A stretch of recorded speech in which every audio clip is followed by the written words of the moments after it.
Good morning, welcome, bonjour, et bienvenue. What a pleasure to see so many friends and new people from across Canada and across Florida. My name is Susan Harper, and I'm the Consul General of Canada here in Miami, with responsibility for Florida, Puerto Rico, and the U.S. Virgin Islands. I have the honor to co-host today's discussion with Major General Paul Ormsby, Canada's Defense Attaché in Washington. It is our distinct pleasure to bring to you this morning two panels featuring Canadian and American political and business leaders in the defense sector. They will discuss how emerging trends in the security and defense industry will shape the possibilities for greater technological and commercial collaboration and our bilateral relationship in the years to come. The impetus for this discussion was shaped in part by the events of the past year. One of the key lessons from the COVID experience is the importance of resilient supply chains that can deliver when the going gets tough. On this point, defense supply chains are already ahead of the curve. The U.S. National Technology and Industrial Base, or NTIB, recognized from the start the value of integrated defense supply chains with key partners who would be credible and reliable and who would also contribute to the United States' competitive advantage through their ideas, innovations, products, systems, and interoperability. And I am proud to say that the first partner that the NTIB identified was Canada. While we're still managing the disruption of COVID, we also know that other disruptions will inevitably arise, again testing our systems and supply chains. So we looked here in the Consulate General at generating a dialogue with key influencers in this area of security and defense, clearly one of the most important bilateral priorities, to look at how technological advancements could potentially disrupt our political relationships, our policies, and our industries, and to ask ourselves and our partners, can we better position ourselves to mitigate the risks and take advantage of the opportunities? This is an important topic at a national level, as I am aware from my work as the chair of an internal committee on security and defense for the Canadian heads of mission in the United States. It's also important to me in my responsibilities for Canada's relationship with Florida, given the economic and strategic importance of the defense sector here to both the state and to the nation. Florida is home to 20 major military installations, with nearly 135,000 active duty military, National Guard, Reserve, and DoD civilian personnel, as well as 1.6 million veterans and military retirees. Private sector defense contracts performed in the state support over 73,000 direct jobs, constituting a $95 billion economic impact to the state and representing close to 10% of the state's economy, the nation's fourth largest. Across each of these metrics, Florida ranks in the top 5 amongst all 50 US states. This is of significance to Canada for two reasons. First, almost 10% of the Canadian Armed Forces in the United States are stationed at military bases across Florida, working alongside their American and international counterparts to promote our nation's security interests. Second, if you put together Canada's trade with Florida, including all the purchases by Canadian snowbirds, with its investments and its purchases of residential real estate, you learn that Canada is Florida's most important international economic partner. Specifically, that includes Canadian companies active in the industrial supply chain here in Florida. For example, in the aerospace sector, Canadian exports of aerospace components to Florida are a significant amount of Canada's contribution to Florida's aerospace sector. The reverse is also true with Florida's aerospace exports to Canada. Our industries are intertwined. We build aerospace products together, and not just products. Canadian companies are major participants in the area of flight training and maintenance repair overhaul, MRO, which are key portions of Florida's aerospace sector. We all recognize that COVID has hit travel and tourism hard. So it's not surprising that as Florida emerges from the effects of COVID, we're seeing a greater push to diversify the state's economy.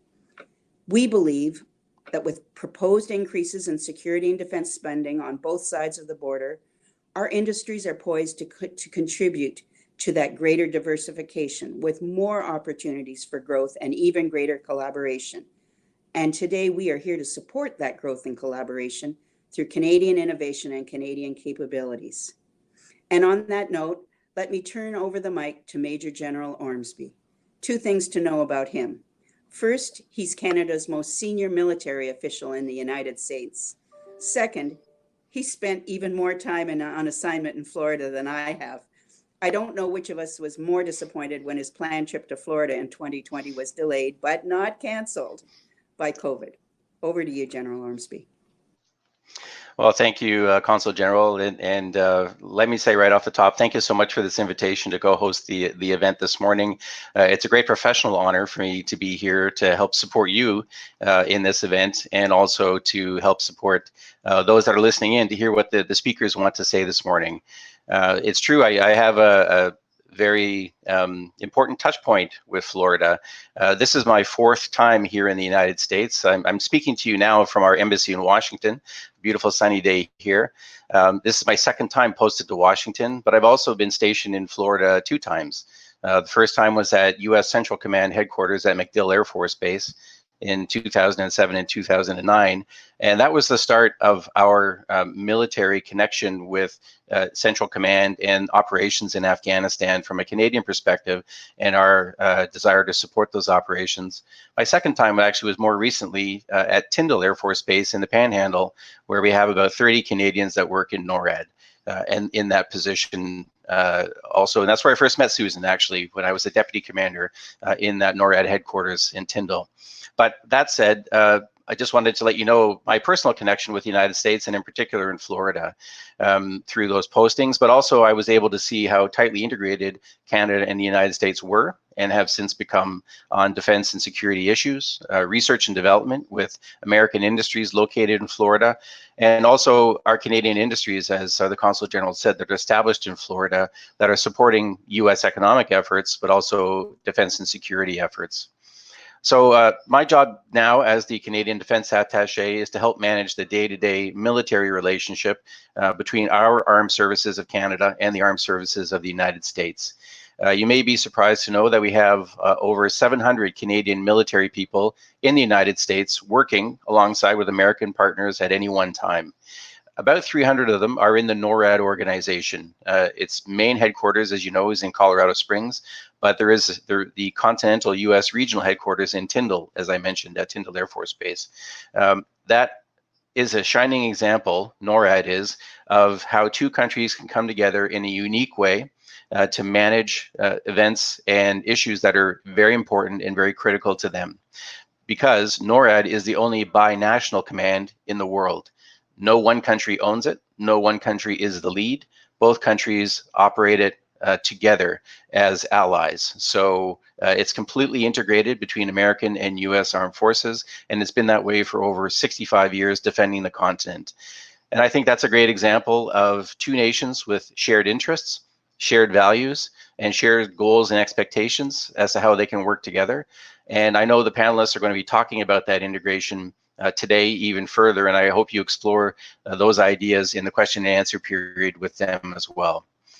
We need to continue these kinds of talks at these types of panels, but also formally between governments to make sure we remain integrated on things like the supply chain, as the Consul General mentioned, but also going forward new ideas to face the new competitions and certainly the new threats that we see coming in the future.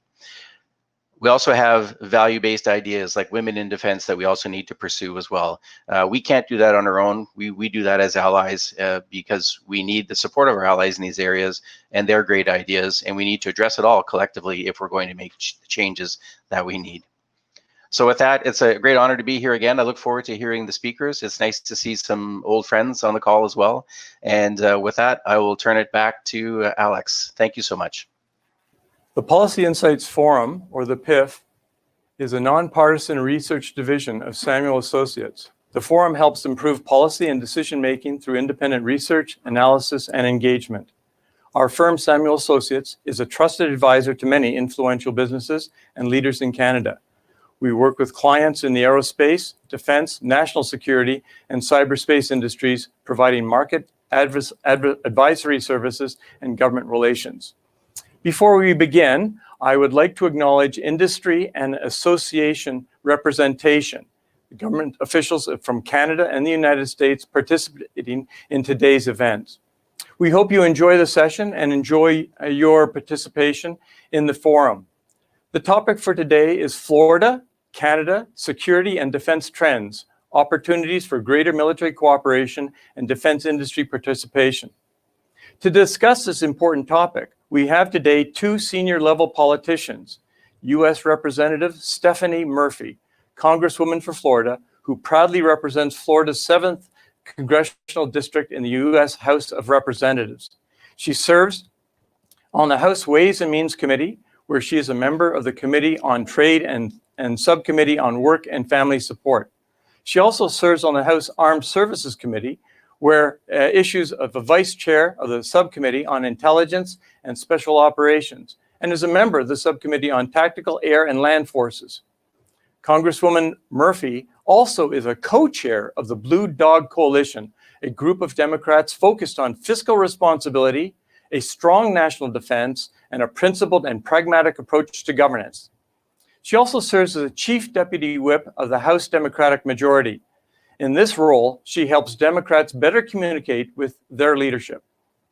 Before being selected for Congress, she was a businesswoman and a college instructor. And prior to that, she served as a national security specialist in the Office of the U.S. Secretary of Defense, where she worked upon a number of defense and security issues. Congresswoman Murphy, thank you for being here. The floor is yours, ma'am. Good morning, everyone. Thank you so much for having me. I am really grateful to be here, and thank you so much for the kind introduction and my bio. I think what I would like to do is just highlight a couple of things. I know that today we're here to talk both about the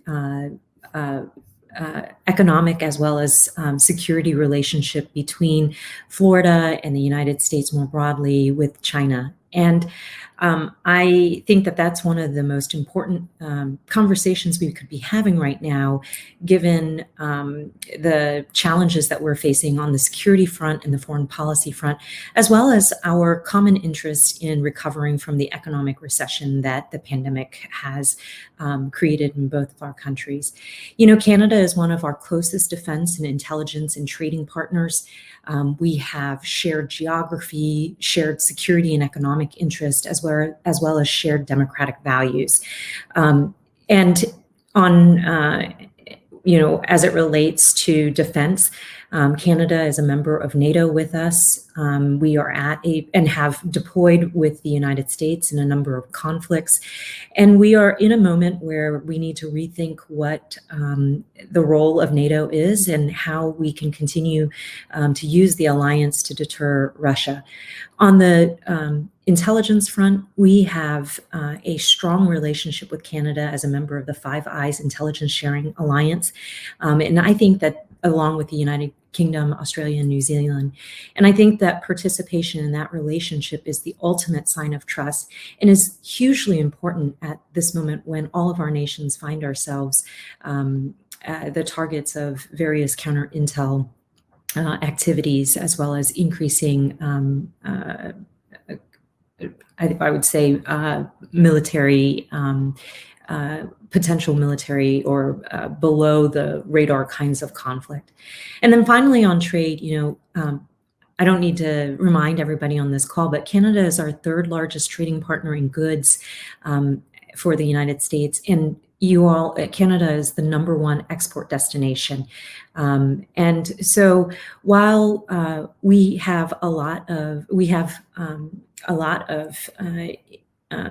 relationships in the trading space with Canada, there are some areas where there are trade disputes, but I think at the end of the day, as close family members and friends as we are, we have the platform and the shared values to use the conversation to try to resolve those trade disputes, because I think we still share the common goal and a liberal democracy as our government framework.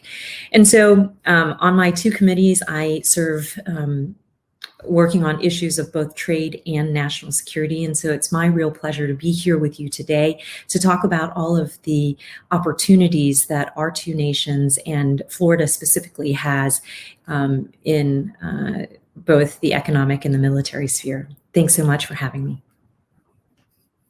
Thank you, Congresswoman Murphy. We also have today a former cabinet minister, the Honourable Peter Mckay. He was a member of Parliament from 1997 to 2015, serving as a Minister of Justice and Attorney General, Minister of National Defence, Minister of Foreign Affairs, and under the cabinet of Prime Minister Stephen Harper. He was an Atlantic-based lawyer and former politician and was a serious contender for the Conservative leadership in 2020. During his time as Minister of National Defence, he was responsible for some of the largest defence deals, responsible for, in the history of Canadian military procurement.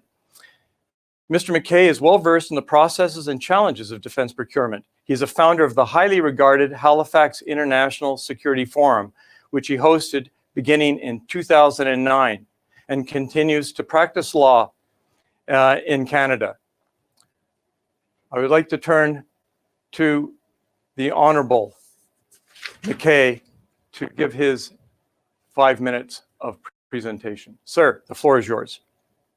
Well, look, I want to begin by thanking Samuel and Associates for the invitation, and to you for hosting, of course, our tremendous Consul General in Florida, who has done great work for the Government of Canada for many years, and our Major General for his service. And Congresswoman Murphy, thank you so very much for taking part. I'm truly honored to share this podium with you. And I hope to be able to invite you to the Halifax Security Forum. We would love to have you. You've laid out, of course, the important relationship that we have enjoyed for many, many years, going back to that little dust up at the War of 1812. And we've been on the same side of the battlefield ever since. And I'm quick to point out that it was a Canadian who was in the chair at NORAD on 9/11, just to underscore the incredible trust and history and collaboration that has been there so many years. I think it's fair to say, given the discussion here, that further collaboration when it comes to the supply chain, which was referenced by our Consul General, is something that we would all benefit from tremendously. I've seen firsthand in Afghanistan and through visits to NORAD and places around the world and bases here in North America, the incredible interoperability that exists between our armed forces. And suffice it to say that in this increased world of dependence on technology, we need to continue in the private sector to build the type of equipment that we need for the men and women in uniform to do their jobs effectively, safely, and come home to their families. And so as we see the advances in that technology, whether it be new fighter aircraft, whether it be the use of drones, UAVs, both air and in marine settings, the use of equipment that we saw in Afghanistan really propelled us into the 21st century in a way that makes it inextricable from the work that is done to keep us safe at home and abroad. And so the Florida-Canada relationship, like the Florida-US relationship, is perhaps at the pinnacle of the type of work that is being done. It was mentioned the number of aerospace and defense companies that exist in Florida. I led a trade delegation to Florida during my time in government. Then Governor Bush was extremely gracious in welcoming Canadian companies there as they were able to explore face-to-face some of the potential that exists. And I truly believe we are still only touching the surface of that potential. And the willingness is certainly there. Of course, the pandemic has slowed some of the normal interactions that would have occurred, and including the flow of Canadians to Florida, but the snowbirds are still there, and many of them are getting vaccinated, and we thank you for that. I'm also quick to point out that the border, of course, plays an important role as we will move eventually towards the opening of that border. And I think the automotive sector is a good example of how that integration can and should work. And so I believe the aerospace and defense industry could benefit greatly from looking at that model. And as we've seen more broadly, whether it's NAFTA or the new USMCA, we have seen treaties around acid rain, around how we deal with our shared responsibilities for the Great Lakes. There is such goodwill and such abiding trust and interaction that exists between our two countries. I think we can up our game even further when it comes to aerospace and defense.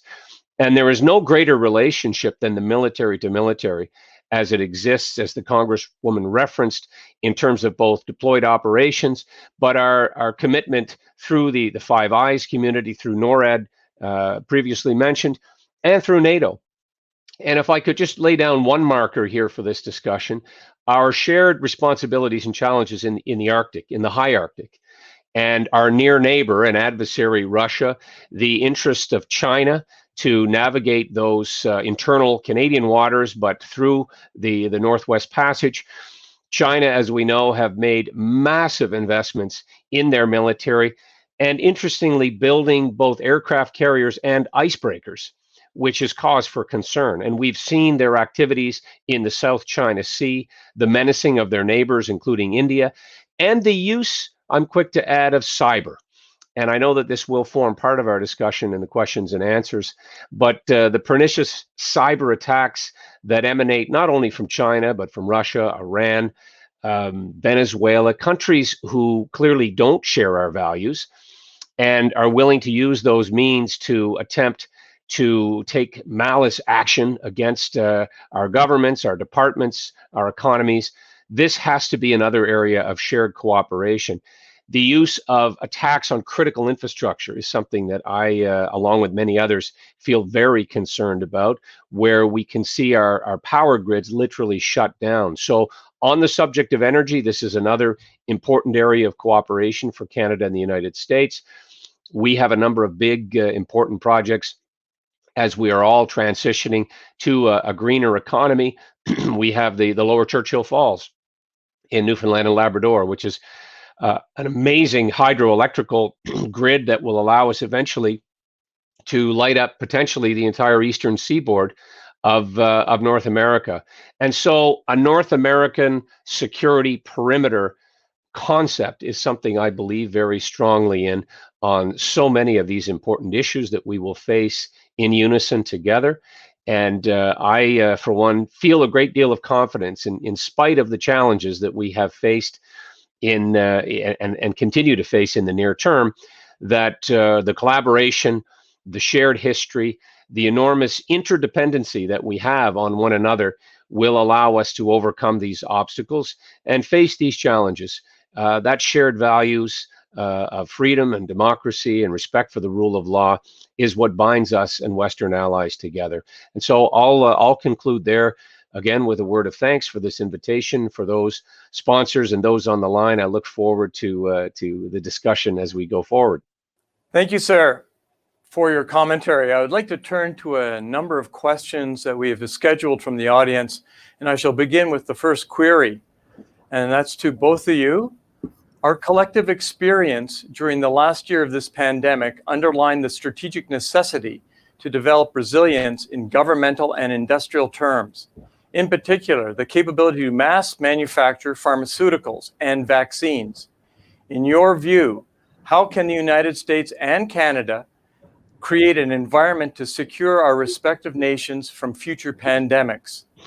Congressman Murphy, I would ask that you start. Thank you. And let me just first say that it's a real privilege to be on this call with you, Mr. Mckay, and I would love to take you up on the invite to attend a Halifax security conference. As it relates to pandemics, when I worked at the Department of Defense in the early 2000s, we had a near miss with the bird flu. And so I worked on a bit of pandemic planning at that time. And I think that there's a lot of work that had been done and unfortunately wasn't necessarily in place when the current pandemic that we're in came to pass. But, there's a lot of preparedness and systems that can be set up, as well as stockpiles to ensure that we have adequate access to whether it's PPE or the supplies that enable us to rapidly manufacture vaccines or therapeutics. And what I'm concerned about, though, as we move forward with the lessons off of this pandemic, is that we may have overlearned the lessons, and I want to make sure that Congress doesn't overcorrect. So a lot of what I'm hearing among my colleagues is that in order to ensure that the U.S. has sufficient domestic supplies in the event of another national emergency like this, that we need to domesticate our supply chains. And I would rather argue that, you know, the goal should be diversification of our supply chains, not domestication per se. If you simply domesticate your supply chains for whatever product it is, it just creates another single point of failure. And when it comes to diversification as a possible solution to secure our supply chains, this is where alliances and working with our trusted allies, folks who have the same level of production quality that we do, would come into play. And that makes it a natural partnership with countries like Canada, and not to mention the ease of transportation and distribution of those products. And so I think that when we look to secure our supply chains, we should look to both diversification as well as domestication. And the diversification should look towards our allies, especially those who are geographically close. Canada is perfect for that. And I hope that we will be able to build out the relationships and have them in place prior to the next crisis. Thank you, Congresswoman. Mr. Mckay, your views, sir. Thank you. And I find myself in complete agreement with Congresswoman Murphy, and it's music to the ears of Canadians to hear that type of response from a high-ranking American, because this is very much our shared future. Having an integrated supply chain is critically important, and we have seen the efficacy of our trade as it has expanded exponentially since the North American Free Trade Agreement, and of course mentioning Mexico in that regard as well. I think improvements in our own infrastructure is also a critical component of this. Our railroad, ports, we have invested in ports on all our coasts and continue to do so. That also requires very much an element and an overlay of security. And we need to continue to work on some of the areas of friction to ensure that there isn't any blockage, real or imagined. Because of the pandemic, we are forced to revisit some of these important choke points, if I can call them that, at borders potentially and along ports. And I think it bears repeating that we absolutely have to become more self-sufficient in the area of manufacturing. And I say we, the collective in North America, we cannot be left short again for critical medical needs for both our countries. We have to ensure that we specifically don't become over-reliant on China. And I think the American administration has, quite frankly, done a better job in handling that relationship. We are at a very difficult juncture right now as a result of a complicated situation that has seen two Canadians, Michael Korvig and Michael Spavor, taken captive in retaliation for Canada following the rule of law and an extradition request from the United States. And we're, again, grateful for the Biden administration's support of our efforts to liberate our citizens. But it again underscores the importance in North America of having access to critical items, including vaccines. And the lessons that were learned don't seem to have carried forward with enough impact. We had S1 or H1N1 bird flu as referenced. We have had prior experience that left us short. But I think the goodwill and the relationships that exist across the board, government to government, we spoke military to military, but also in the state and province levels, and particularly between many industry associations, including the aerospace and defense industry, and of course our chambers of commerce and our ability to continue to move product is what is going to benefit our citizens most as we rebuild our economy post-pandemic. Thank you. Next question relates to procurement. In political terms, defense procurement initiatives have been problematic in view of rising costs, procurement difficulties, production obstacles, and delays. Is there an opportunity for both countries to provide cost-cutting opportunities to garner more bang for the buck for both our taxpayers, as well as facilitating and enhancing Canadian and U.S. military interoperability? If so, how can these cost-saving measures and enhanced interoperability be strategized and initiative? Mr. Mckay, start off, sir. Well, the good news is it's happening. It may not be happening and it may not be as visible enough, but it is. We've been moving in that direction for some time, and I think it was increased in terms of its urgency as a result of Afghanistan and arguably other conflicts that saw the necessity for us to be able to move equipment, interoperable equipment, into theater quickly and then get on with the important tasks. So I do believe that there is an imperative, obviously, on the private sector, and many of the companies represented on this call today, I know, are very eager to see that happening.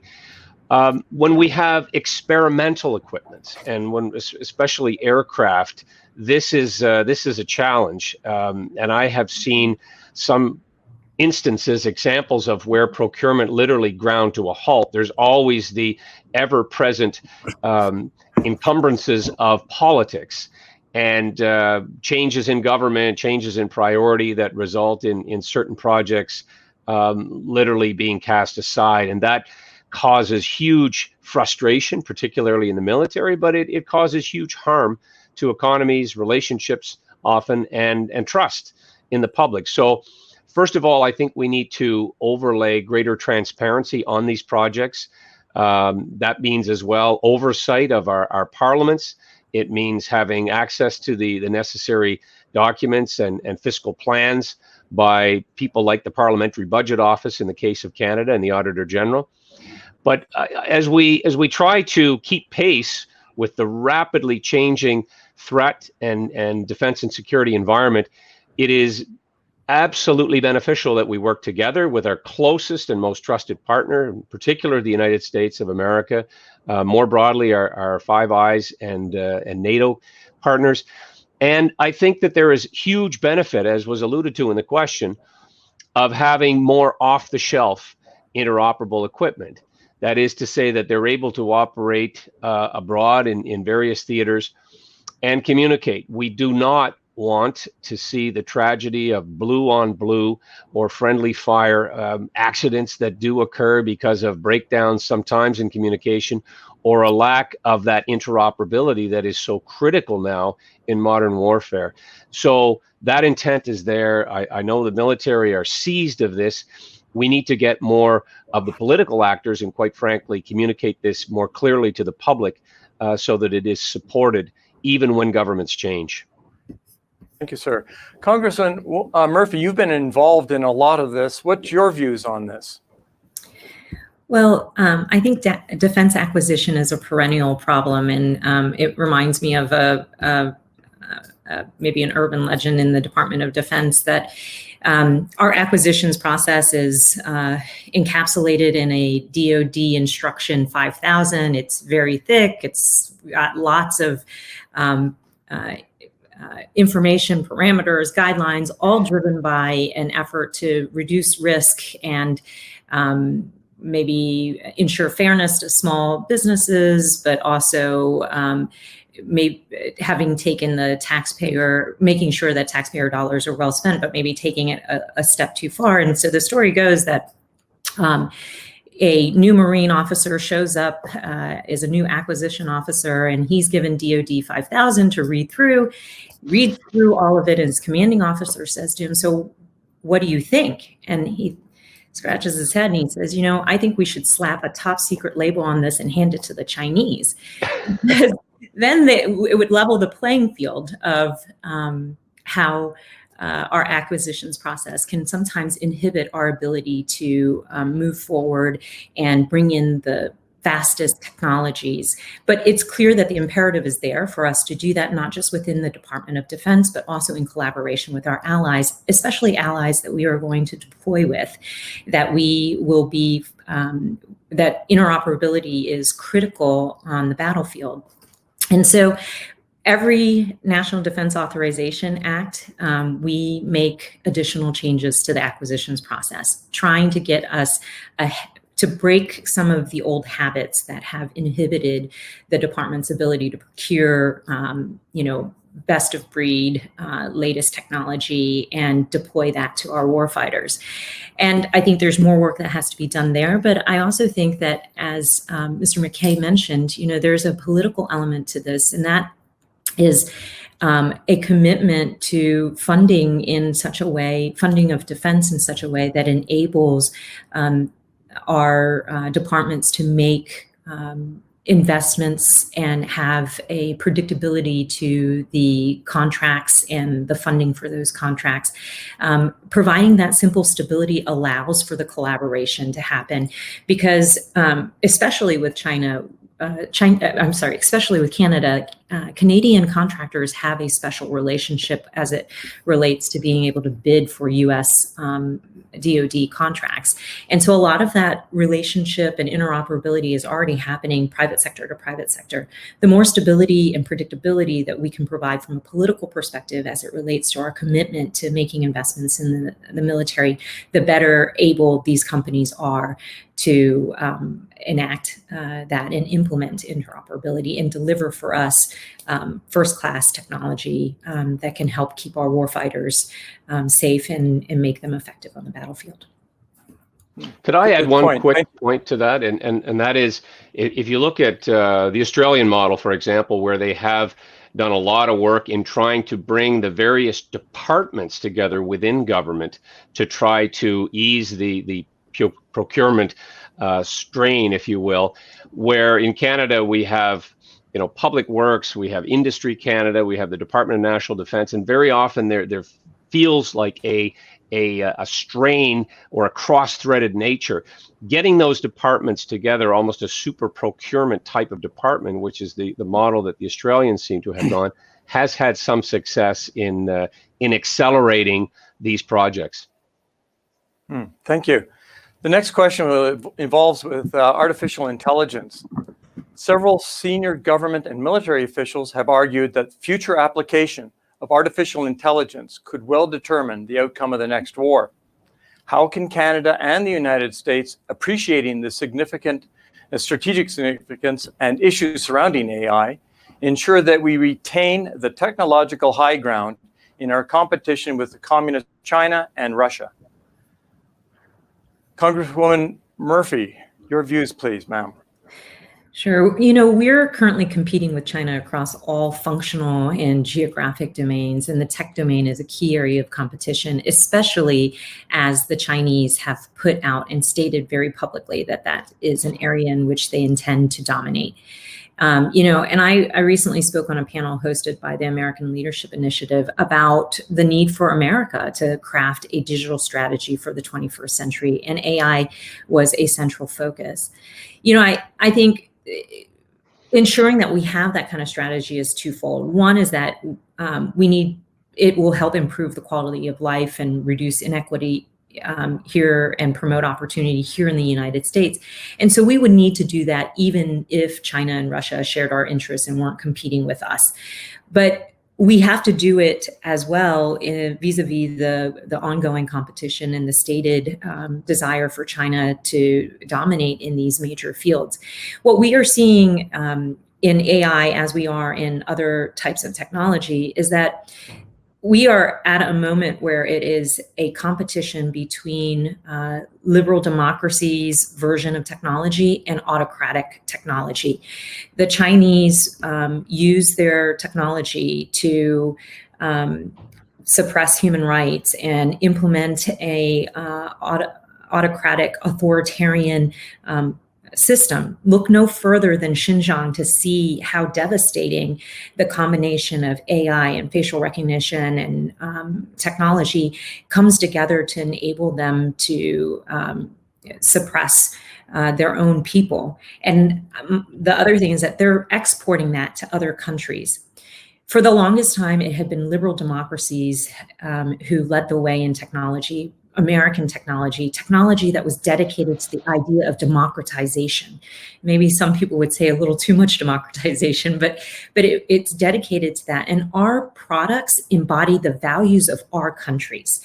And so this isn't just about the current competition of who's going to be dominant, but it's also a broader conflict of whose value system will be the preeminent value system around the world. And I would posit that it would be dangerous to cede this ground to the Chinese version of technology, whether it's AI or any other element, because within their technology are their values, which are inconsistent and incompatible with the values that the United States and Canada jointly share and has resulted in decades of economic growth for the world and generally relative peace. So I think this is a existential crisis that requires very focused strategic approach from both of our governments to be able to compete against China's strategy, which it's already laid out and is using government-backed corporations to do that. We have to have a smarter industrial policy and make the investments into this space to ensure that we and our values dominate. Thank you, Congresswoman. Mr. Mckay, your views, sir. Well, the Congresswoman has laid out a very passionate and articulate case for working closer together, and that well-worn phrase, stronger together, in the tech industry applies as it does in defense and security and trade and so many other areas. And China is not held back in any way, shape, or form from using their technology to massive advantage, and basically making more and more countries almost reliant on them in a way that is also very pernicious and very, very troubling, in addition to the Belt and Road Initiative, but their use of technology to, quite frankly, steal intellectual property and place malware in certain equipment. And this is why Canada needs to make a decision quickly. In fact, it's long overdue with respect to our 5G network. Now, that's not going too far afield from the question of artificial intelligence. As the Congresswoman said, it's being used for a collection of data on their own citizens. And we know that the human rights abuses that take place inside that country are further exacerbated by their use of technology for such a nefarious purpose. Their treatment of Uyghurs, their menacing again of their neighbors, their use of all sorts of means, military and otherwise, to suppress human rights in Taiwan, in Hong Kong. This is a country on the move and on the rise, and they have been for some time. And technology is that pathway for them to further exert dominance. And so we have to keep pace. This is no time, and there can be no blinking on this subject. We have to continue to invest. That means, like other defense investments, translating that and communicating it to the public in a way that they appreciate it, embrace it, and support it. We're fortunate in Canada, as in the US, to have some of our best minds, truly our smartest, brightest young people who work either at the Department of National Defense or in our public safety departments, and they understand the defensive part of protecting Canadian interests. In some cases, I believe we have to be a little bit more on the offense and ensuring that we're not trapped in our own end and simply defending, because cyber attacks are happening at just an alarming pace on government departments, on the private sector, and efforts to box us in continue unabated. And it's not just China, obviously. There are other countries who are very actively engaged, as are rogue actors. So I very much associate with the words of the Congressman that we need to continue, the Congresswoman, to invest, to collaborate, to support the innovation, and much of that does happen at the university and community college setting. And that training, I only have to look in my own household to see how my children it's become integrated into their daily lives. So there is no going back. And we're going to have to continue to embrace technology in a way that reflects our values, that is in keeping with the democratic principles, and supporting and working with our Western allies is one of the most important ways that we can do that. Thank you. Before we take our health break, we have one last question, and it's on space. Space is today the dominant high ground. It has been argued that both Russia and China have developed killer satellites, providing them the tactical and strategic advantages to dominate this vital domain. How can the United States and Canada, technological and industrial bases, and their respective research and development together enhance our joint space capabilities while securing our military investment in order to enhance our economic competitiveness, communications, and defense application in this vital domain? Congresswoman Murphy, your views, ma'am. Well, as you said, it is critically important that that we have dominance in space as a domain as well. It is likely going to be a part of the next frontier of warfare, and I think that it's still an area where that's ripe for scientific and technological and commercial exploration. And I think somebody who represents a district in Florida, very close to the Space Coast, I am very excited about all of the reinvigoration of space here in this country, and specifically in Florida. And what we are seeing that makes me so excited about it, and why I'm very optimistic about it, is that we are seeing the collaboration of private sector with government in the development of space-based capabilities. And as the Consulate General mentioned, there's also great collaboration between our two countries in this area. And I think it gives us an inherent advantage to developing these capabilities when we are able to do it together.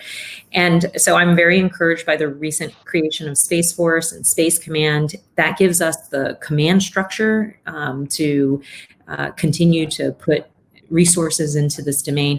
And while people talk about space through, and we can talk about it through military terms, the reality is that none of us can function without space. I mean, space is where you could really cripple the functioning of an entire society. And that's why we have to see it as critical infrastructure and make the necessary investments in the innovation economy at home in order to retain our competitive advantage against China and other near-peer adversaries. And again, just Florida, it's exciting because Florida has led the world in space exploration for over a half century, whether that's in the labs at the University of Central Florida or in the control rooms of Cape Canaveral. I fully expect Florida and Floridians to be at the very front of this new space challenge. And it goes, I think, without saying that the United States can't gain this space supremacy alone. It's going to take that close coordination and collaboration with allies like Canada.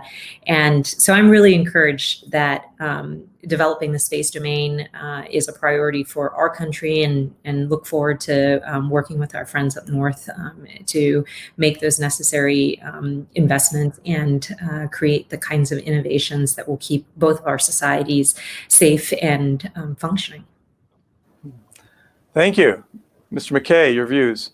You can really hear the passion in the Congresswoman's voice and the pride when she's discussing Cape Canaveral and Florida and all that the United States and in the state of Florida has been contributed to the development of space-based capabilities. And in Canada, we have tried to follow much more modestly, but we've been part of those expeditions to orbit, going back to the 1960s when the race for space was really, pardon the pun, taking off. And we've contributed both in terms of equipment, things like the space arm, and efforts to improve the International Space Station, and we've obviously contributed personnel, and we still do, and we're very, very proud of that collaborative effort.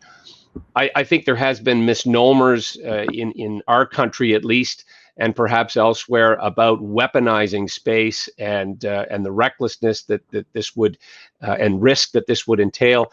I don't get that sense, and I think that there's a much greater understanding of the importance of keeping pace to protect our continent, protect the free world from those who would exploit satellites and use the domain for a very malicious and malign purpose. And so we have to be there. As the Congresswoman has said, there is nothing but good that can come from that collaboration, and not just the international collaboration with like-minded countries, but with the private sector. For this is where the real innovation is happening. And the government, I think our government certainly can continue to form greater partnerships. It is an exciting area that I think captures the imagination of a lot of young people, and we want to encourage that as well. We want to see that the necessary improvements are being harnessed in a way that is going to allow us to have greater understanding of that domain and how it pertains to our collective future. The low orbit satellites are something of great interest, and again, I referenced the Arctic as being one of these last bastions of unexplored space on Earth, sort of like the oceans. But the Arctic is changing because of climate change. We're seeing the opening of waters there. We're seeing the greening of the Arctic.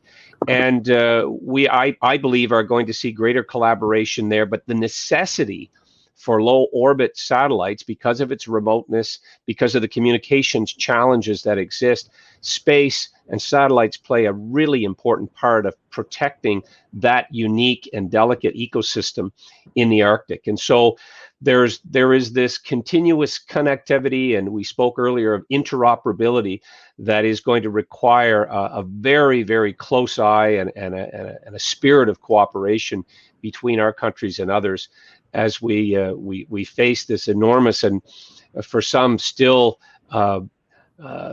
place in our universe that is still largely unexplored and less understood. So I for one think this is again an area of enormous potential for Canada and the United States to continue to work arm in arm. Thank you.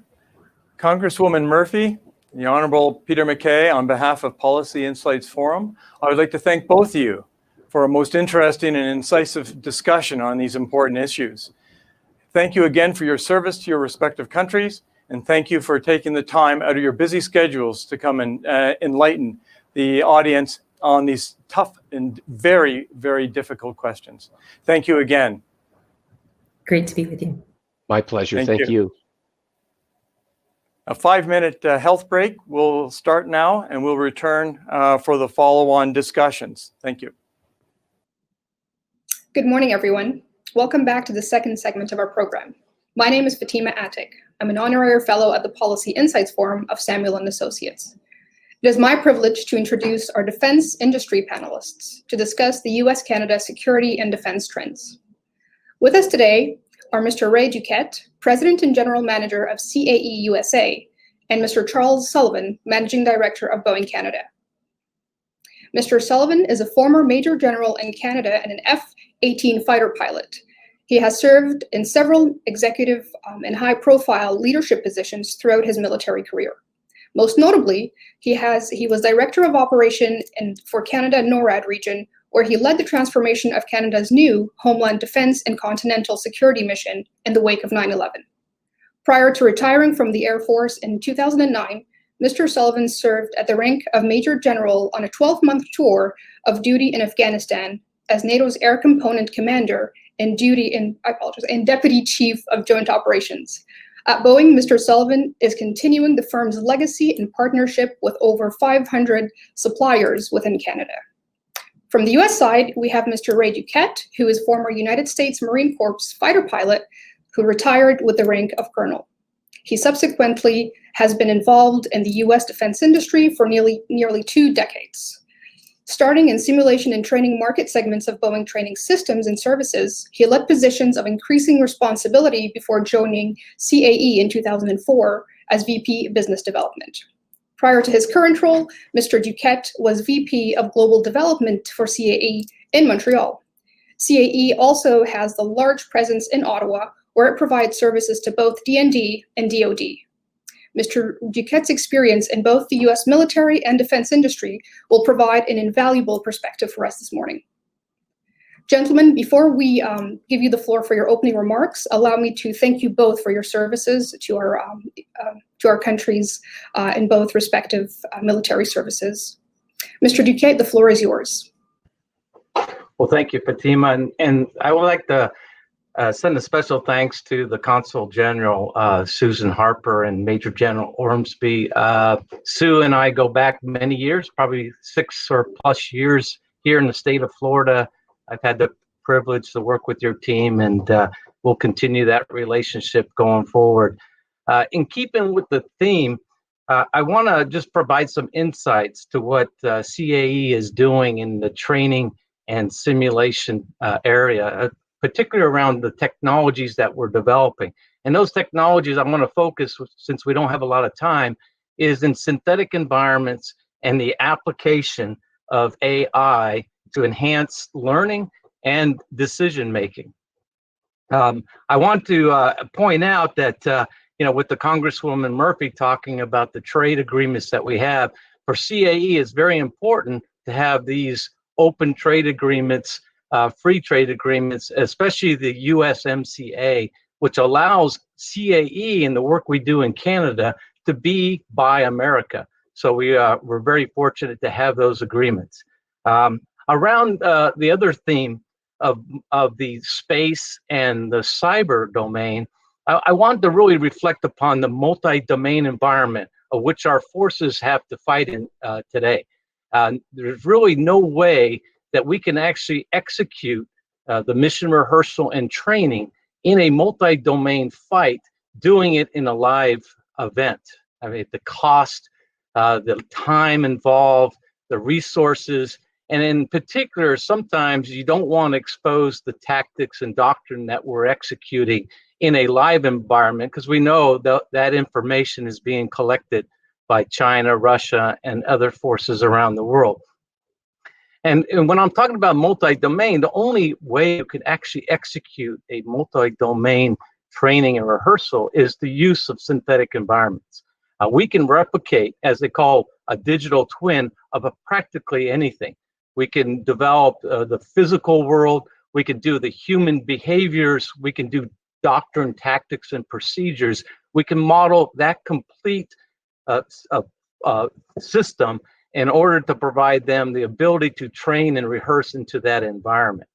And I want to point out that in the area of AI, we are implementing a lot of technologies around improving the instructor's ability to collect the data of these individuals being trained and rehearse. So you think about it, if you're in a digital twin in the synthetic environment, we can collect everything. We can collect the mission that was performed. We can collect the way the individual reacted to that mission. And then we can play that back, that information back, to enhance the instructor's ability to provide feedback. But more importantly, where we're going is the ability to use AI to adapt the learning process for the individual. No individual learns the same. The way I was trained as a fighter pilot, I'm sure as Duff was trained as a fighter pilot, we all went through the standardization program. Every one of us went through the same events over and over again. But today, we're able to put individuals in these synthetic environments, train them, and then have artificial intelligence collect the information and then provide input of how effectively to train them, adapting their learning. So some individuals will be able to learn more quickly, obviously saving costs, and it's an area that we need, especially in the United States, due to the pilot shortage. So we need to improve the way we train and the ability to get these individuals through training much quicker and cheaper. The other area I just want to focus on, I talk about synthetic environments in the training world. what's really exciting for me is we established a company 3 years ago called Mission Solutions Incorporated. And this was the application of synthetic environments and AI in decision making. If we can provide an individual, a commander, or a team better situational awareness, what is going on in the battlefield through synthetic environments, then they can make decisions much quicker. And of course, those decisions will be more effective in executing their mission. I mean, you think about it. I mean, just putting an individual, providing them total situational awareness of what's going on, be able to make a decision, and then play that decision before they actually execute it to see what results they would get. This is very powerful, and synthetic environments and artificial intelligence is the means to which we'll be able to achieve this. So I'd like to turn the floor back over to Fatima. Thank you very much. That was super insightful. I mean, we definitely hear a lot about AI, but we certainly don't hear about its application in decision making. If I may, I'll go ahead and pass the floor to Mr. Sullivan, please. Okay, thank you very much, Fatima. And I feel that I should do a sound check just to make sure that everybody can hear me okay. I realize that there have been a couple of challenges here this morning. If I don't get a thumbs down, I guess I'll just continue. So first of all, thank you very much, everyone. And I'd like to add my thanks to the team that organized and is hosting and sponsoring. Oh, good. Sound is good. Thank you. Especially to Goran Pesic and his team at Samuel Associates. Fatima, thank you to you. And what a pleasure to be on the panel here with my good friend, General Paul Ormsby. We go back many decades. We served together. Susan Harper, great to see you with us today. And what an honor to be here talking about these very important issues with Republican Murphy and the Honourable Peter Mckay. I still refer to Mr. Mckay as Minister Mckay because I served when he was minister, and we've met a couple of times, and it's a great pleasure to be with you again, sir. Thank you very much. When I was thinking about the very important issues that we would like to discuss during our panel this morning, I always start with the here and now, and what has brought us to where we are, where have we been, and where do we hope to go. Certainly the pandemic is occupying all of us. I mean, just for me personally, with my family, my community, at the provincial level and the national level, but most certainly with Canada and the US and within North America and globally.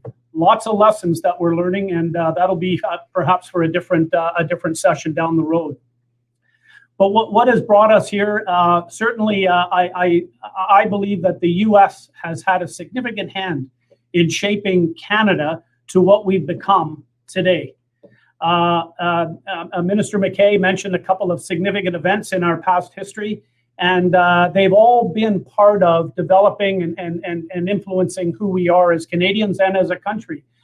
We go back to the War of Independence. My family, we were down in Philadelphia, and we came up to Eastern Ontario right after the War of Independence.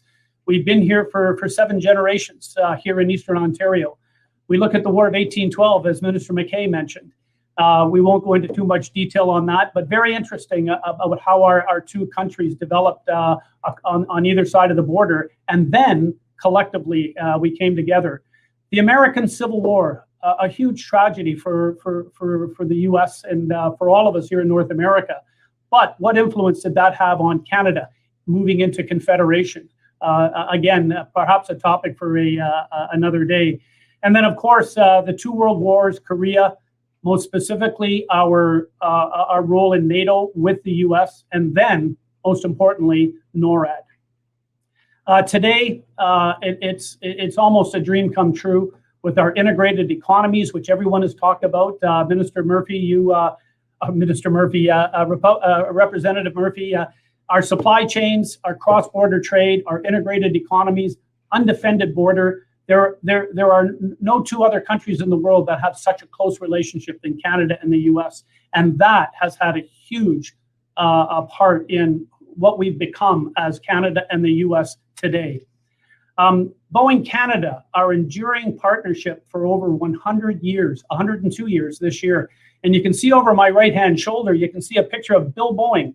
In 1919, he flew the first airmail trip from Vancouver down to Seattle, the first airmail ever delivered in the US. And all our other partnerships, I'm just very pleased to be on this panel today with Duke, CAE and Boeing, very, very close relationship. And perhaps we can talk about that a little bit later. It's already been mentioned about Boeing and our over 500 suppliers here in Canada. Canada represents the largest supplier base outside of continental USA for Boeing. Larger than the UK and Europe, larger than Asia, larger than Australia. And that basically highlights the importance of Boeing to Canada and Canada to Boeing, and how our two countries have chosen to work together in this critical industry.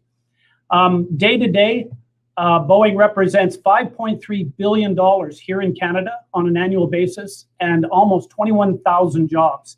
And we've heard lately about Buy American.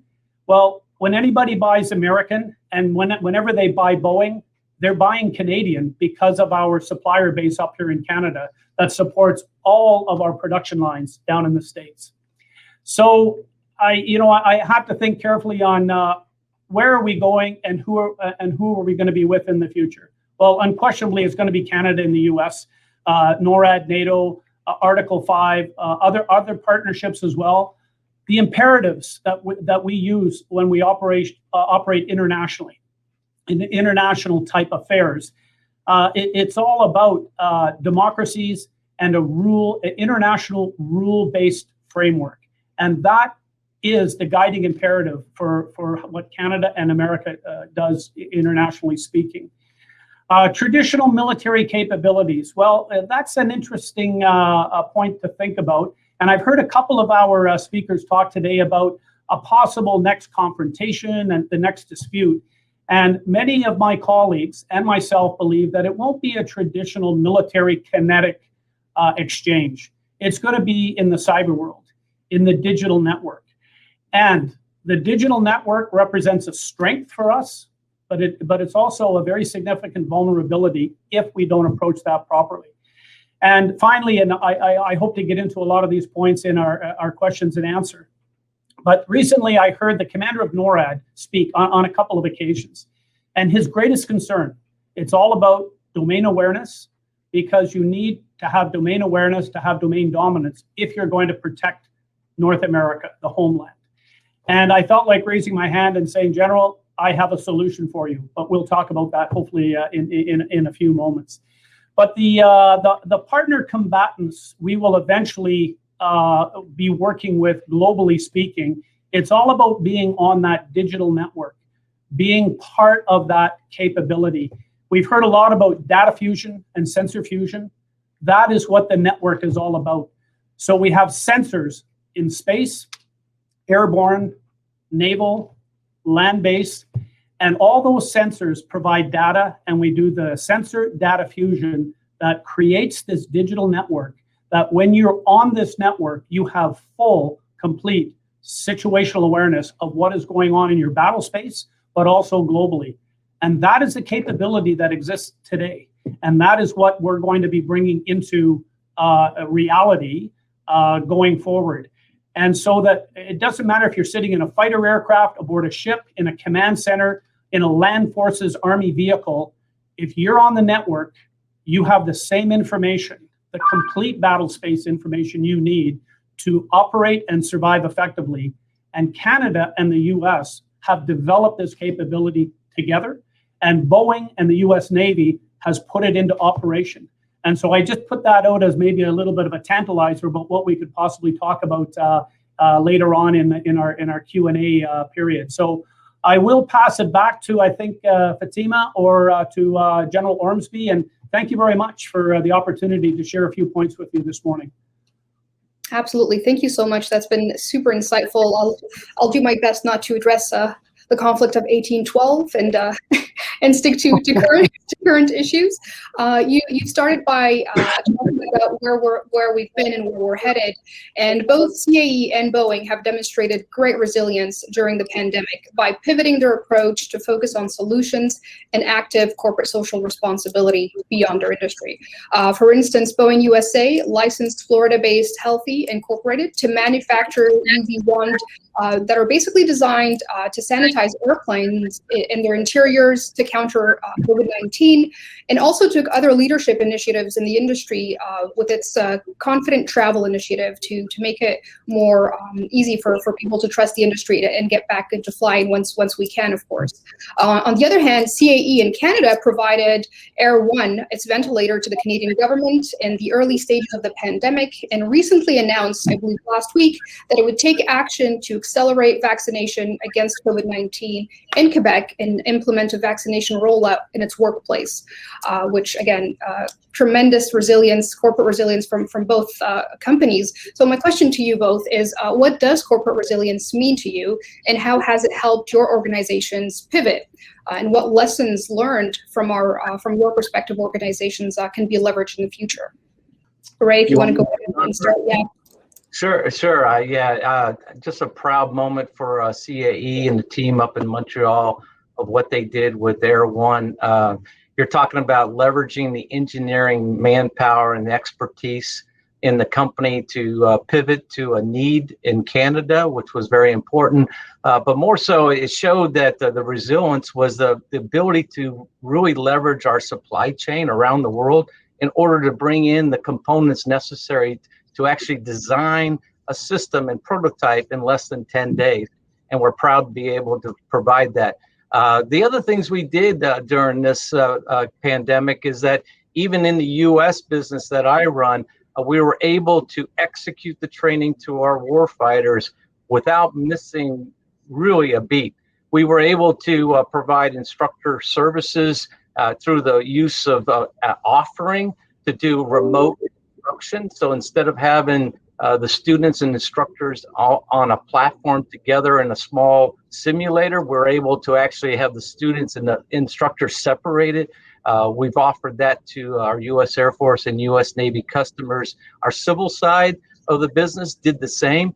The other thing that I was very proud is as CAE took proactive measures ensuring the safety of our employees and our customers through the sanitation, how we'll operate, use of masks, use of temperatures.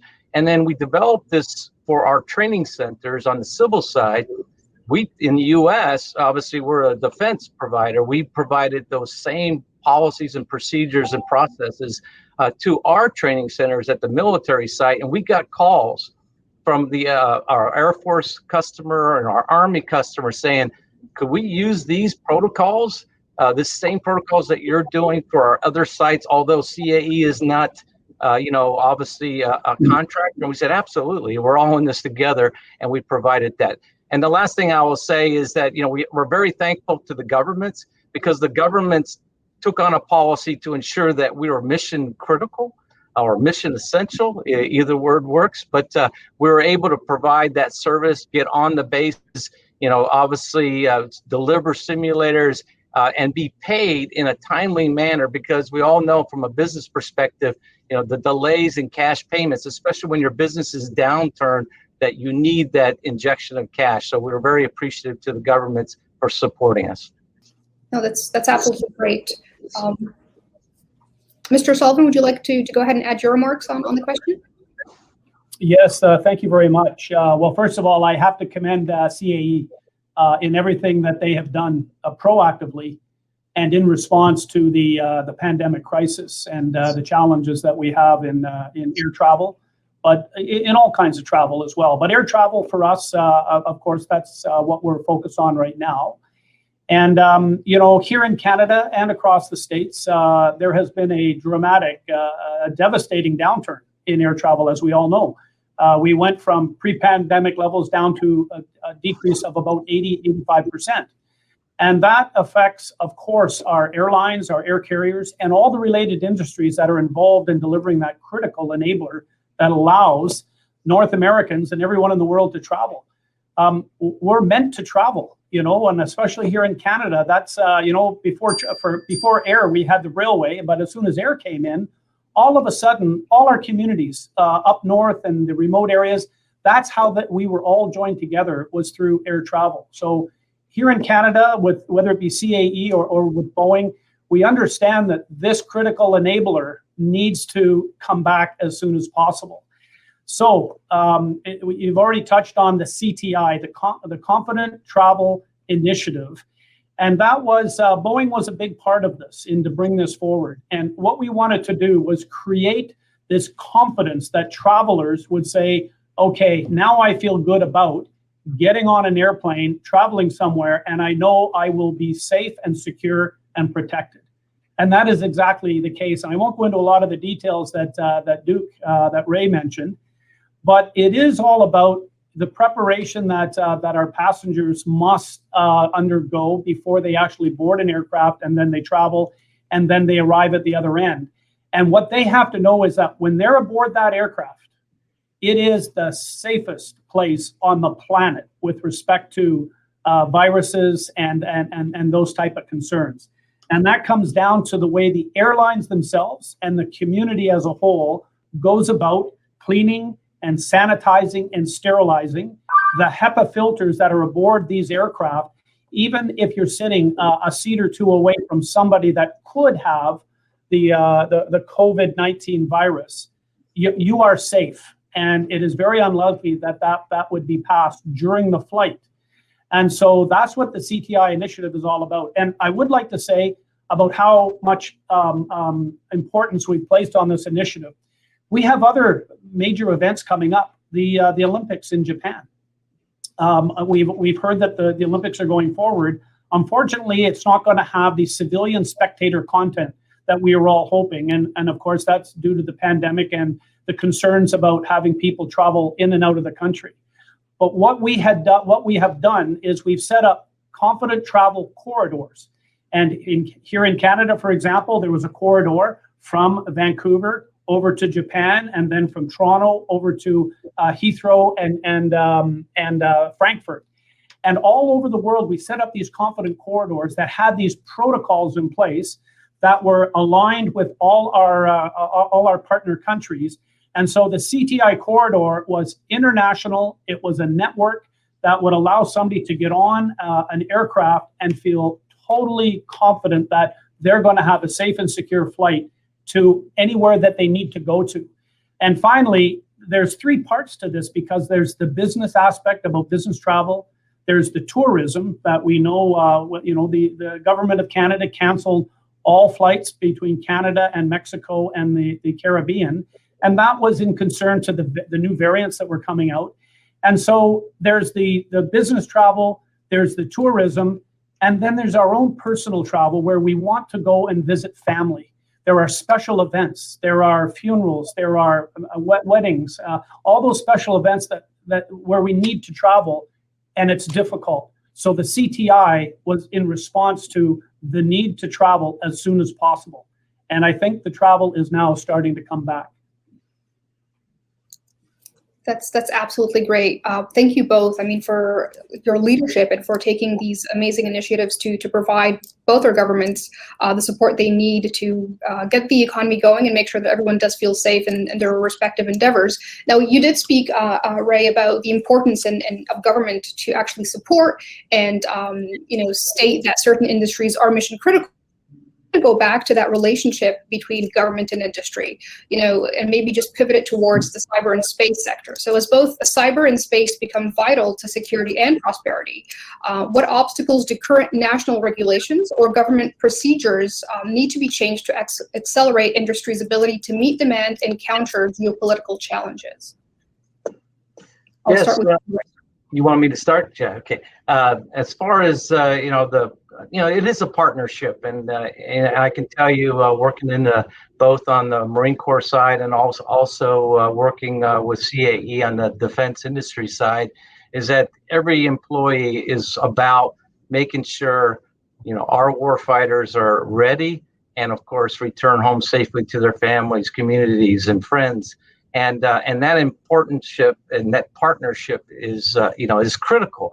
And as we go forward, where we need is, as the Congresswoman said earlier about the policies of acquisition, is that we need greater collaboration on acquiring items, being quicker.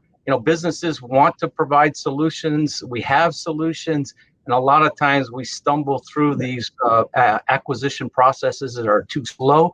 That partnership needs to be creative or be greater than it is today. I will say that in the United States, we have a program called Other Transactional Authority, which is now accelerating, and it's very interesting. It allows us to provide prototypes and go through these prototypes, and the acquisition authorities can see what the potential will be, and then they can down select to multiple contractors to continue on that prototype, and then finally down select to an individual company to go forward into production. We've been very successful on these type of programs. One we were doing in a partnership with the Defense Innovation Unit out of Boston. They were looking to say, how can we leverage technology to enhance and rapidly train pilots within the U.S. Air Force, through augmented reality and virtual reality, as we talked about before, and artificial intelligence. So we were able to be selected, and in fact, bringing a number of companies together, they down selected to 6 specific companies to work together, to integrate together. So we're very proud to be part of that team and be selected for undergraduate pilot training, providing an augmented reality solution, lower cost solution. But what CAE is providing, as I mentioned before, is the learning management system. It's that AI engine that's collecting the data and providing that feedback back to the individual so they can adapt their training and obviously execute the task quicker. The other partnership that I would see is on the synthetic environments. I mentioned the biggest issue I see in our industry, and I've seen it for 30 years, is that we're all duplicating efforts. So in synthetic environments, and I want to leave this as a question for us, both government and industry, is that we're talking about developing digital twins, but every country is doing the same thing.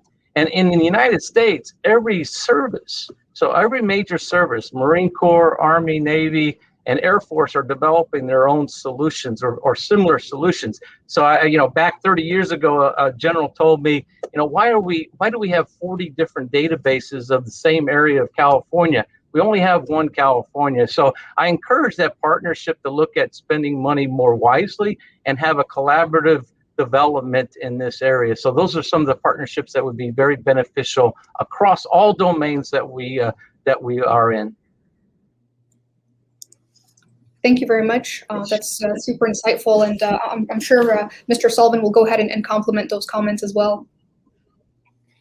Well, I sure will. And when I think about how we generate aerospace or our capabilities, military security, we start at the beginning, and then we are training people and training technicians and pilots and crews.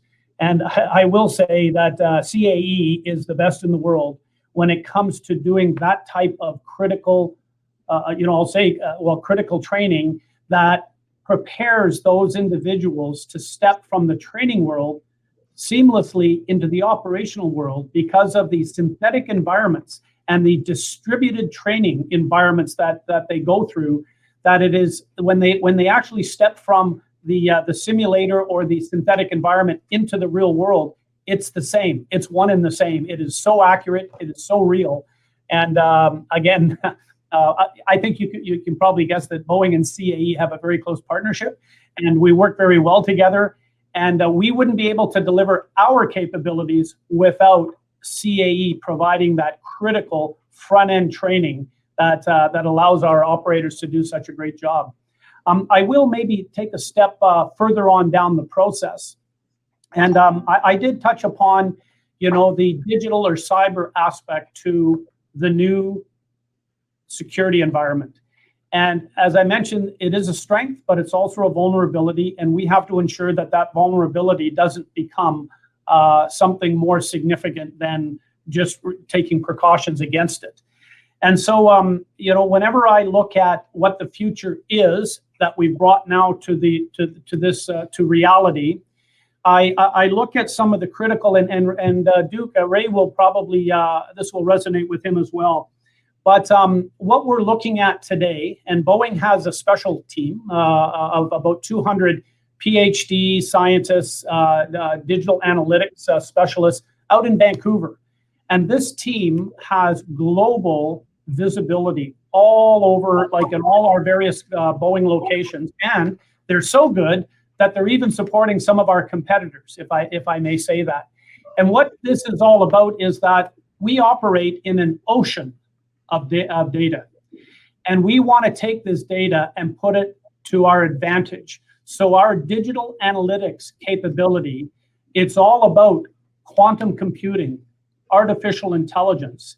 And then the next step, if I may, I'll take you on a little bit of a journey here, is that the new security environment, whether you're sitting in a fighter or aboard a ship or using the space-based assets all coming together, the digital analytics part of this cyber world will now see, for example, the Block 3 Super Hornet, which is the newest aircraft produced by Boeing for the US Navy and hopefully Canada, that aircraft operates on the network, and it will be working with autonomous platforms and systems. For example, as part of that capability, they will have, a lot of people say, tethered drones.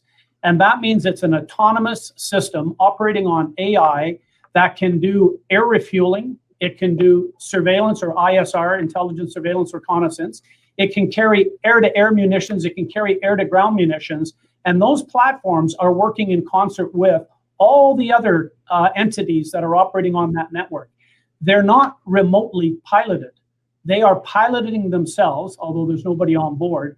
But it is an autonomous system using artificial intelligence.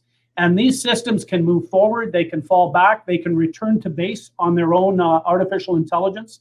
And so it now takes the cybersecurity environment to a whole new level. And when you have everybody operating, and I know this is all in the training environment right now that CAE is so competently providing for all our units and all our, pardon the expression, our warfighters. So that is the importance of what CAE does, what Boeing does together. And it's all about the future capability being with us today, thanks to the capabilities that CAE and Boeing are able to leverage. Thank you very much. I absolutely love the dynamic of both corporations and how they rely on each other for different services. So I know you mentioned a lot the importance of and the crucial role that AI and cyber are going to play and continue to play. And my question to you both would be, what services do your respective organizations offer as cybersecurity solutions to our defense industry and our defense forces? Ray, I'll start with you again, if you don't mind. Okay. I was being a gentleman to Duff there and let him have the lead once, but that's okay. Yeah, one thing that we do within CA in our industry, two things in the cyber area. One is cyber defense. So as Duff mentioned, a lot of our simulations are now all networked for interoperability. And as I mentioned in my opening remarks about multi-domain operations, you have to be able to network different systems around the country, even around the world, in order to rehearse and train to that mission, because you're not going to be able to do it outside of that virtual world. And that requires that those systems to be very cyber hardened. And of course, we've had a number of contracts taking care of the U.S. Navy, U.S. Air Force, even U.S. Army to provide a cyber secure solution for networking, and even the systems itself, the computational systems, the image generation systems, and the communication systems that go all with that. And we've developed solutions that across all our services. So I believe we are a leader. We work with other companies such as Boeing on the P-8 program for the United States Navy, which requires the same cyber hardened solution. So that's on that side. As far as cyber training, you have to imagine that the technologies that CAE and our industry provides of that synthetic environments, the artificial intelligence, everything we talked about here, are applicable regardless if it's air, land, sea, space, or cyber. All those technologies are critical in providing the immersive environment for those individuals. And in the United States, they have a number of programs currently working toward a cyber warfare center, training center. So they can do that training, and they can also rehearse that training, networked with the other systems. So those are the involvements that we see happening on the cyber side. On the space side, it is just starting. I was out at Colorado Springs talking to, obviously the new Space Force, and what we were talking to them about is they are just becoming an operational force. Before they were a provider of information. Now they are actually a operational force, and they need to develop into an operation organizationally, and of course doctrine, and as well as training. And we're working with them on a couple programs on the Army space side. But what we're offering, obviously, is to start from the beginning, provide that training system analysis of what tasks they need to perform, and then, of course, develop a training solution around it. So we're definitely proactive in providing those solutions to Space Force. So those are some of the areas. I'll turn it over to Doug. Well, thanks very much, Duke. And I don't think we can put enough emphasis on cybersecurity. And Minister Mckay touched on a point that I thought was very important. And we have lots of lessons learned from the past.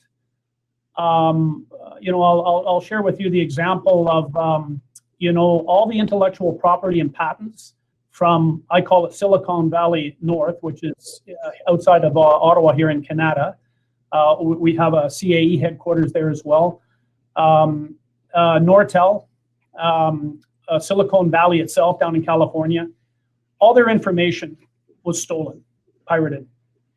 And it went to an offshore company that now runs a very successful telecommunications. And the issue about 5G is now coming front and center.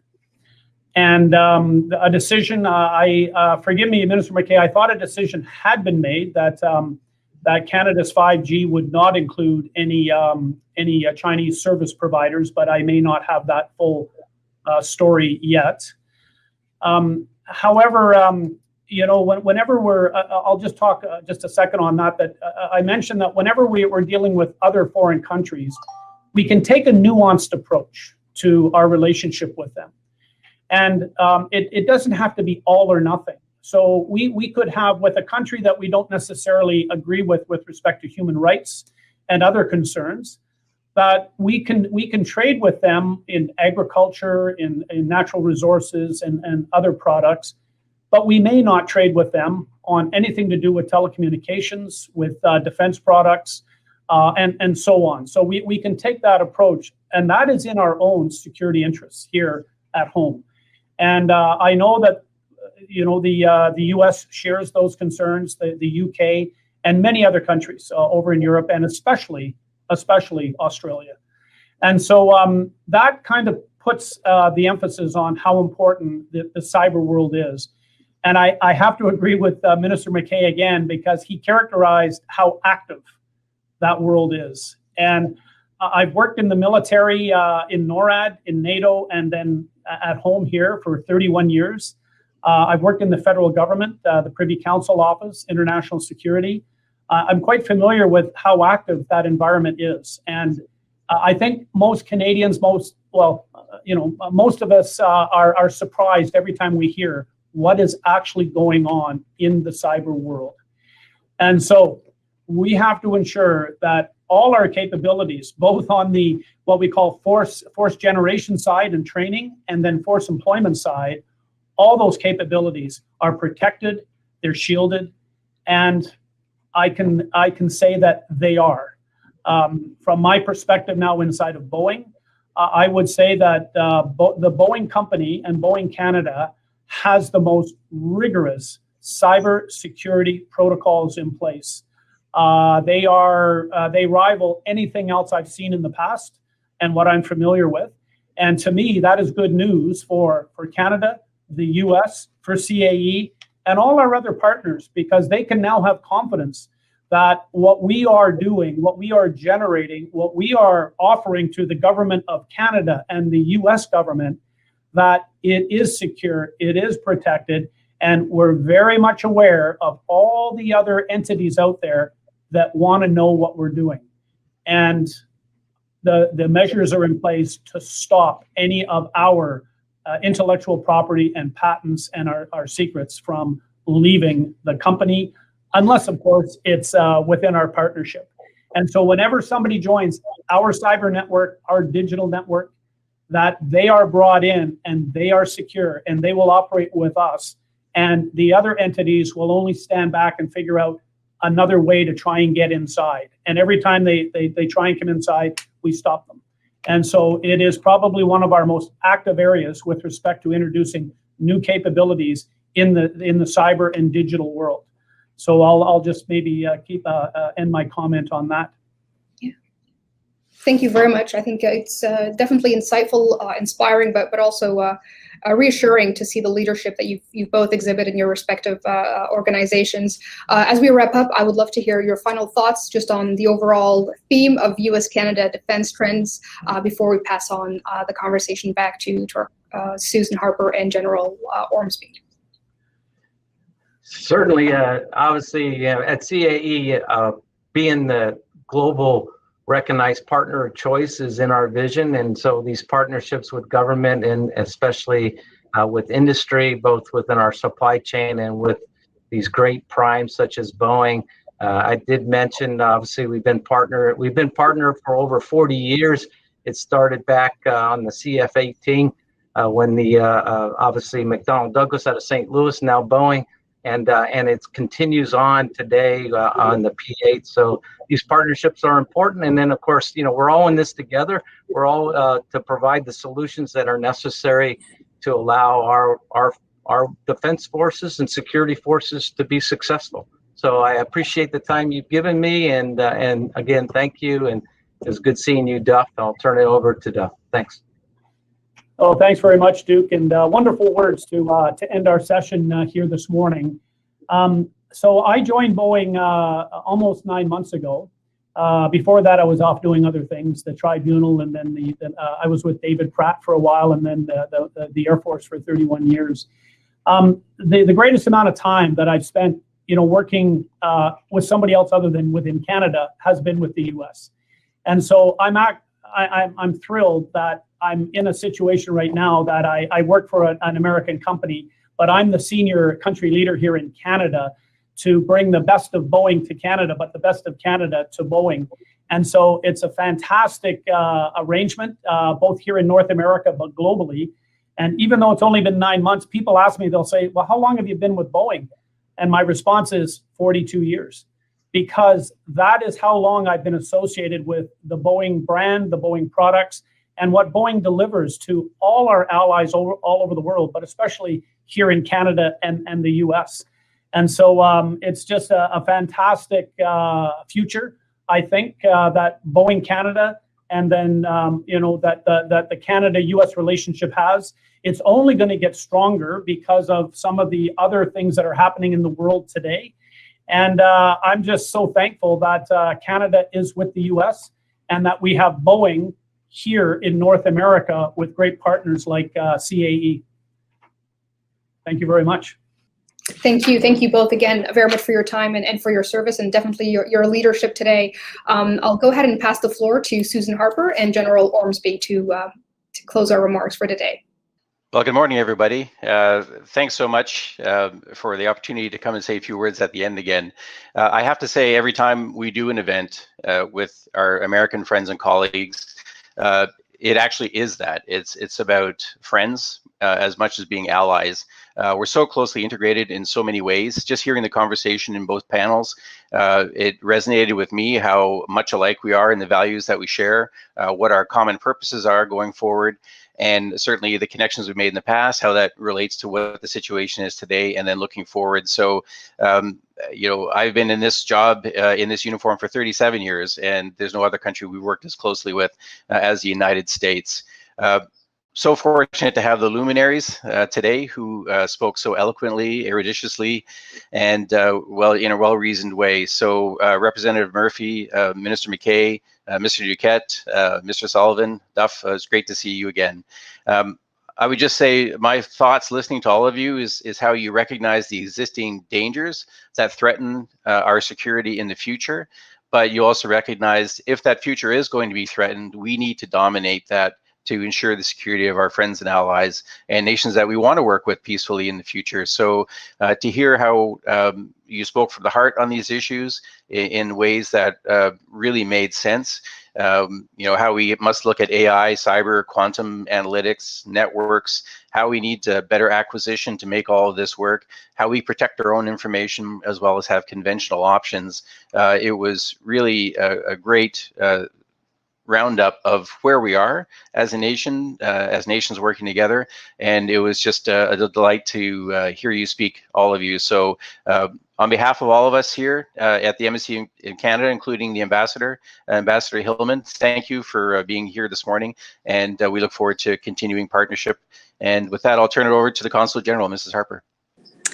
Well, that was a terrific session. I certainly enjoyed that immensely, and I'm sure you did as well. So what did we hear today? We heard about the excitement of the opportunities of the new technologies in the continent, in the Arctic, in NATO, globally, and in space. The profound reality of the challenges, environmental, political, technological, the fundamental need to develop our technologies for defensive and offensive reasons in collaboration with resilient, credible, and technologically competitive partners, both with other governments at the national and subnational levels, and also with the private sector, and to ensure interoperability. And we also heard the reality that Canada and Florida are already great partners with potential to develop. So Canadian and American Floridian companies, if you're interested in developing that potential with further collaboration, please contact us at the Consulate General in Miami. So thank you to our tremendous panelists for their thought-provoking exchanges of ideas and their predictions. Thank you to the Policy Insights Forum for your support in organizing this event.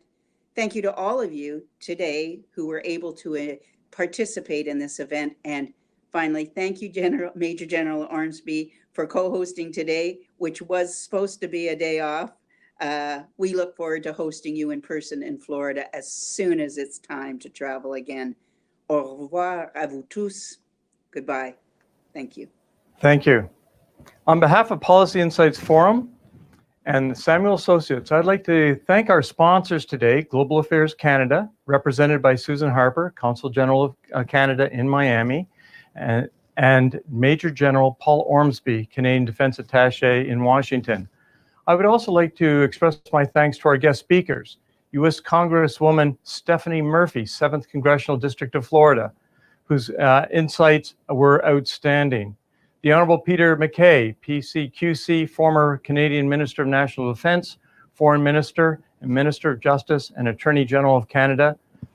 Thank you for your insights. They were very relevant to our topic today.